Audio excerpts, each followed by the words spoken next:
بسم اللہ الرحمن الرحیم۔ آج ہم انشاءاللہ غسل سے متعلق کچھ احکام پڑھیں گے، چونکہ ہمارے ابھی طہارت کا ہی باب چل رہا ہے۔ غسل کب فرض ہوتا ہے اور غسل کا طریقہ کیا ہے؟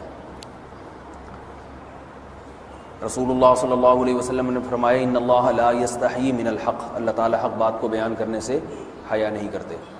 تو غسل کے جو مسائل ہیں ان میں بھی بعض دفعہ کچھ ایسی باتیں آتی ہیں جو بظاہر حیا کے خلاف ہیں، لیکن علم کی ایک بات ہے، سیکھنے اور سکھانے میں حیا اگر کریں گے تو پھر ظاہر ہے ساری زندگی جاہل ہی رہے گا انسان۔ اور غسل کے مسائل سیکھنا اس لیے ضروری ہے کہ غسل جب فرض ہوتا ہے تو جب تک مکمل غسل نہ ہو آپ کی نماز ادا نہیں ہوتی۔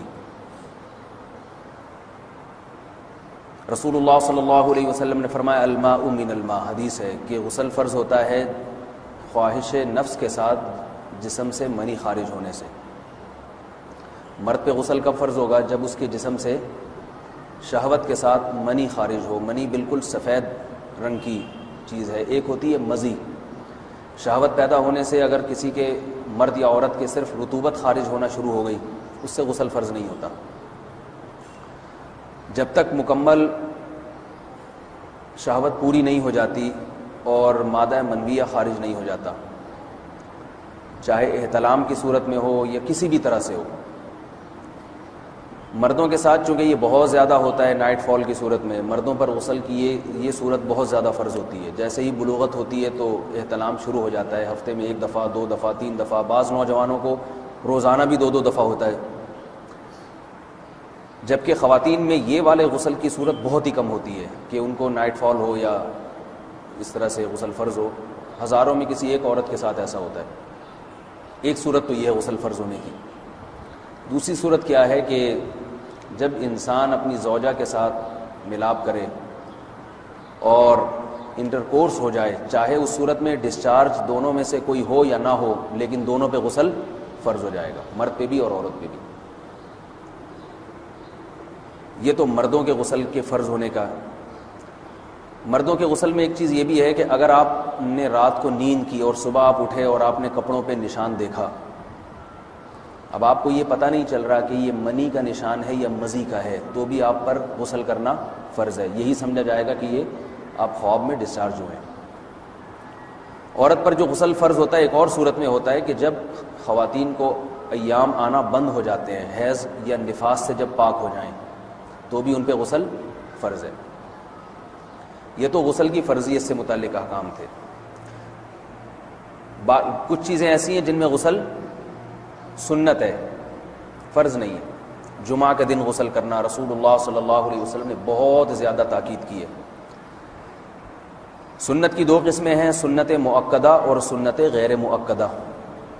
مؤکدہ وہ ہوتی ہیں کہ جن کو چھوڑنے کا اگر کوئی معمول بنا لے تو گناہ کا خطرہ ہے، اور ایسا شخص قابل ملامت ہے، اسے شریعت ملامت کرتی ہے، برا بھلا کہتی ہے۔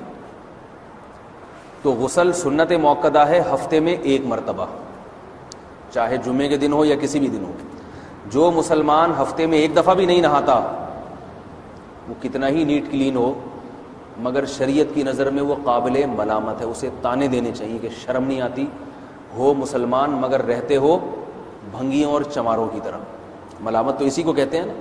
اس کی دلیل رسول اللہ صلی اللہ علیہ وسلم نے فرمایا، صحیح حدیث ہے، حق علی کل مسلم ان یغتسل کل اسبوع مرۃ، کہ ہر مسلمان پر لازم ہے کہ وہ ہفتے میں کم از کم 1 مرتبہ غسل کرے۔ ہر مسلمان پر لازم ہے، چاہے اس پہ غسل فرض نہ بھی ہو۔ اور کس دن بہتر ہے؟ جمعہ کے دن۔ نبی صلی اللہ علیہ وسلم نے حکم دیا ہے کہ جمعے کے دن غسل کیا جائے۔ امام احمد ابن حنبل کا مذہب یہ ہے کہ جمعے کے دن غسل کرنا واجب ہے، صرف سنت نہیں ہے بلکہ واجب ہے، لیکن جمہور کا مذہب یہ ہے کہ سنت عمل ہے۔ غیر مسلم جب اسلام قبول کرتا ہے تو اس وقت بھی اس کے لیے غسل کرنا سنت ہے۔ جب ہم مردے کو نہلاتے ہیں تو جو مردے کو نہلائے اس کے لیے بھی خود غسل کرنا افضل ہے، سنت عمل ہے۔ عید کے دن غسل کرنا سنت عمل ہے۔ تو یہ وہ تمام مواقع ہیں جن میں غسل کرنا رسول اللہ صلی اللہ علیہ وسلم کی سنت ہے۔ غسل کا طریقہ کیا ہے؟ غسل میں 3 چیزیں فرض ہیں۔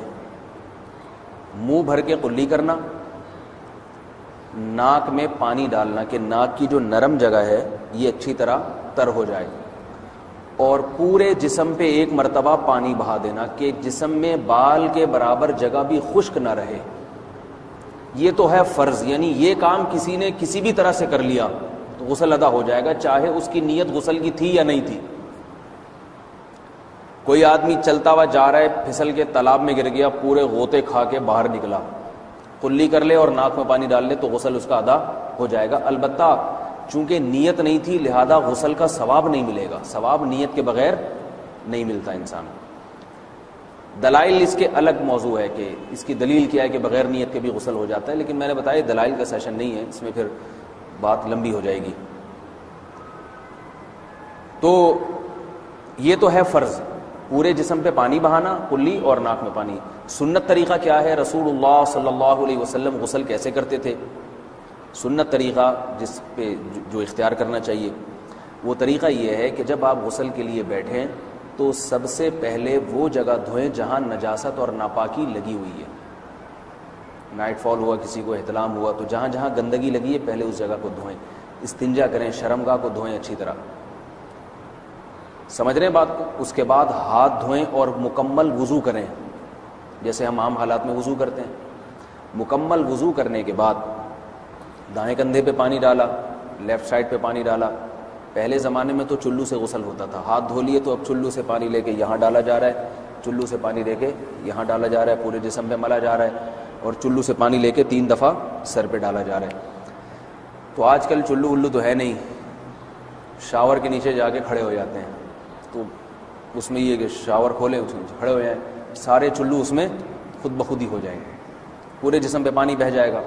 نبی صلی اللہ علیہ وسلم کے دور میں یہ جدید چیزیں نہیں تھیں، شیمپو اور صابن، تو آپ صلی اللہ علیہ وسلم بیری کے پتوں سے غسل کی ترغیب دیا کرتے تھے۔ بیری کے پتوں کو اگر پانی میں پکایا جائے تو پانی میں میل کچیل صاف کرنے کی صلاحیت بہت بڑھ جاتی ہے۔ ہمارے زمانے میں اس تکلف کی ضرورت نہیں ہے، صابن ملتے ہیں اس سے نہا لے آدمی، نہایا کریں، بہرحال کہنے کا مقصد یہ آپ لوگوں سے۔ تو یہ سنت طریقے سے غسل ہو جائے گا آپ کا، سمجھ رہے ہیں بات کو؟ سب سے پہلے استنجا کیا، اس کے بعد وضو کر لیا، اس کے بعد غسل کر لیا۔ اگر کسی نے غسل میں وضو نہیں کیا اور ویسے ہی پورے جسم پہ پانی بہا دیا تو بھی اس کا وضو خود بخود ہو جائے گا، اس غسل سے وہ نماز پڑھ سکتا ہے۔ کیونکہ بعض لوگ غسل کرنے کے بعد دوبارہ وضو کر رہے ہوتے ہیں، اس کی ضرورت نہیں ہے، کیونکہ جب غسل کرتے ہیں تو وضو والے اعضاء تو خود بخود اس میں دھل جاتے ہیں۔ یہ ہے غسل کا طریقہ۔ وضو کیسے ٹوٹتا ہے؟ جن چیزوں سے غسل فرض ہوتا ہے ان چیزوں سے وضو تو بہرحال ٹوٹتا ہی ہے، اس کے علاوہ بھی وضو ٹوٹتا ہے۔ اس سے پچھلے لیکچر میں نے کچھ تفصیل بتائی تھی کہ نجاست جسم سے کہیں سے بھی خارج ہو جائے یا نجاست نکل کے بہہ پڑے، اگر قضائے حاجت کی جگہوں سے نجاست خارج ہوئی ہے تو نظر بھی آ جائے وضو ٹوٹ جائے گا، اور قضائے حاجت کے علاوہ جگہوں سے اگر نجاست خارج ہوئی ہے، خون وغیرہ ہے جیسے، تو جب تک نکل کے بہے گا نہیں تو اس وقت تک وضو نہیں ٹوٹے گا۔ سمجھ رہے ہیں بات کو؟ وضو کا طریقہ کیا ہے؟ سب سے پہلے دونوں ہاتھوں کو دھویا جائے، 3 دفعہ کلی کی جائے، مسواک کی جائے، 3 دفعہ ناک میں پانی ڈالا جائے، پھر پورے چہرے کو، پیشانی یہ جو ہے جہاں سے پیشانی ہماری شروع ہو رہی ہے اور تھوڑی کے نیچے، تھوڑی جہاں ختم ہو رہی ہے، اور ایک کان کی لو سے دوسرے کان کی لو تک 4 اعضاء ہیں وضو میں دھونا فرض ہیں۔ 1 چہرہ، نمبر 2 بازو، نمبر 3 سر کا مسا، چوتھائی سر، اور نمبر 4 پاؤں کو دھونا۔ اس کی دلیل قرآن مجید کی مشہور آیت ہے فَاغْسِلُوا وُجُوهَكُمْ وَأَيْدِيَكُمْ إِلَى الْمَرَافِقِ۔ اللہ فرماتے ہیں ایمان والو جب نماز کا ارادہ ہو تو اپنے چہروں کو اور اپنے ہاتھوں کو دھو، سر کا مسا کرو اور پاؤں کو ٹخنوں سمیت دھو۔ دھونے کا حکم ہے قرآن مجید میں۔ البتہ سر کے بارے میں یہ نہیں ہے پورے سر کا مسا کرو، بلکہ آ رہا ہے وَامْسَحُوا بِرُؤُوسِكُمْ، با کا لفظ ہے، با آتی ہے تبعیض کے لیے کہ سر کے بعض حصے کا مسا۔ اب بعض حصے کا قرآن حدیث میں کہیں تذکرہ نہیں ہے، تو اس میں فقہاء کرام کے اجتہادات ہیں۔ امام شافعی فرماتے ہیں تھوڑا سا بھی ٹچ کر لیا سر کو ہو جائے گا، امام ابو حنیفہ فرماتے ہیں نہیں کم از کم 1/4 کا ہونا ضروری ہے۔ سب کے اپنے اپنے دلائل ہیں، ان دلائل میں نہیں جاتا۔ فقہ حنفی کو جو فالو کرنے والے ہیں تو ان کو چاہیے کم از کم 1/4 سر کا مسا، یہ فرض ہونے کے لیے ضروری، مگر سنت کیا ہے؟ پورے سر کا مسا۔ نبی صلی اللہ علیہ وسلم دونوں ہاتھوں کو بھگو کے پورے سر کا مسا کرتے تھے ایسے، سمجھ رہے بات کو؟ اور مسا کے جو یہ ٹیکنیکل طریقے ہیں کہ آپ یوں پہلے انگلی بنائیں، پھر یوں لے کر جائیں، پھر یوں گھما کے لائیں پھر یوں، یہ ٹیکنیکل طریقے حدیث سے ثابت نہیں ہے۔ مسح کا طریقہ کیا ہے؟ بھیگا ہوا ہاتھ لے کے ایسے پورے سر کو ہو گیا۔ پھر حدیث میں یہ بھی ہے کہ یوں لے جاؤ اور یہ بھی ہے کہ دو واپس بھی لے کر آؤ، دونوں طرح سے ثابت ہے۔ تو ایسے بھی کر سکتے ہیں کہ یوں لے جائیں، اور ایسے بھی کر سکتے ہیں لے کے جائیں اور پھر واپس بھی لے آئیں، دونوں طریقے جائز ہیں، لیکن کم از کم سنت اتنی ہے کہ پورے سر کا مسح ہونا چاہیے۔ بعض لوگوں کو شو مارنے کا شوق ہوتا ہے، اگر وہ واپس لائیں تو بال ان کے خراب ہو جاتے ہیں، کہتے ہیں یار یہ پھر مسئلہ خراب ہو جائے گا، تو پھر ایسے لوگ صرف یوں ہی لے جائیں کافی ہے۔ افضل تو یہ کہ یوں بھی لے جائیں یوں بھی لے جائیں، دونوں طرح سے صحیح ہے، بہرحال دونوں حدیث سے ثابت ہیں۔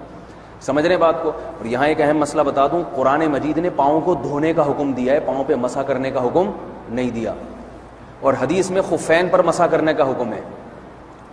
تو قرآن اور حدیث کو فقہا نے جمع کیا ہے، لہذا وہ موزے جن میں آسانی سے پاؤں دھوئے جا سکتے ہیں ان میں چاروں ائمہ کے نزدیک پاؤں پہ مسح کرنا جائز نہیں۔ سعودی عرب میں جو بعض سلفی حضرات اور یہاں ہمارے ہاں بھی اہل حدیث حضرات نے عام موزوں پر بھی جو مسح کی ایک روایت ڈال دی ہے، اسلاف میں، تابعین، تبع تابعین میں اور چاروں ائمہ کے مذاہب میں اس کا ثبوت نہیں ملتا۔ اگر اسلاف میں کوئی قائل بھی ہے تو ایک شاذ قول، اکا دکا قول ملتا ہے، ورنہ یہ ائمہ اربعہ کے مذہب کے خلاف ہے، اور جو احادیث جو نقل ہوتی ہیں صحیح سند کے ساتھ ان کے بھی خلاف اور قرآن کی آیت کے بھی خلاف ہے۔ اس لیے کسی نے عام ساکس پہ اگر مسح کر لیا، جو عام طور پہ آفس پہن کے جاتے ہیں لوگ، اس میں تو پاؤں، آپ اگر ساکس کو پانی کے نیچے رکھیں پورا پاؤں دھل جائے گا آرام سے، تو وہاں کیا ہو رہا ہے کہ قرآن مجید کے حکم کی مخالفت لازم آ رہی ہے، آپ پاؤں دھو نہیں رہے۔ تو اس لیے ہم یہ سمجھتے ہیں کہ اس صورت میں نماز ادا نہیں ہوگی۔ سعودی عرب میں بعض سلفی حضرات نماز پڑھاتے ہیں، وہ ایسے ہی کرتے ہیں کہ عام ساکس پہ مسح کر کے نماز پڑھا لیتے ہیں، تو فتویٰ اسی پر ہے کہ ان کی اگر کسی کو یقین ہے کہ اس نے عام ساکس پہ مسح کر کے نماز پڑھائی ہے تو اس کے پیچھے نماز ادا نہیں ہوگی، کیونکہ قرآن کے مطابق اس کا وضو ہوا ہی نہیں ہے۔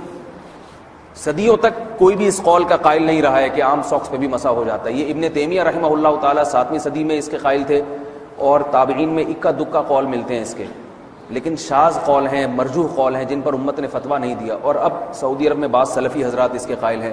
ہمارے ہاں اہل حدیث حضرات بھی چونکہ اکثر سعودی عرب کے سلفی حضرات ہی کو فالو کرتے ہیں، تو انہوں نے بھی وہیں سے یہ فتویٰ لیا ہے، لیکن ائمہ اربعہ کے مذہب میں اور دلائل کے لحاظ سے دیکھا جائے تو یہ مذہب کمزور ہے۔ قرآن نے پاؤں کو دھونے کا حکم دیا، آپ دھوئیں گے پاؤں جب تک دھونا ممکن ہے۔ چمڑے کے موزے ہیں ان کو دھونا ممکن نہیں ہے اتارے بغیر، لہذا ان موزوں کے اوپر مسح ہو جائے گا، تو اس سے قرآن پر بھی عمل ہو جائے گا اور حدیث پر بھی عمل ہو جائے گا۔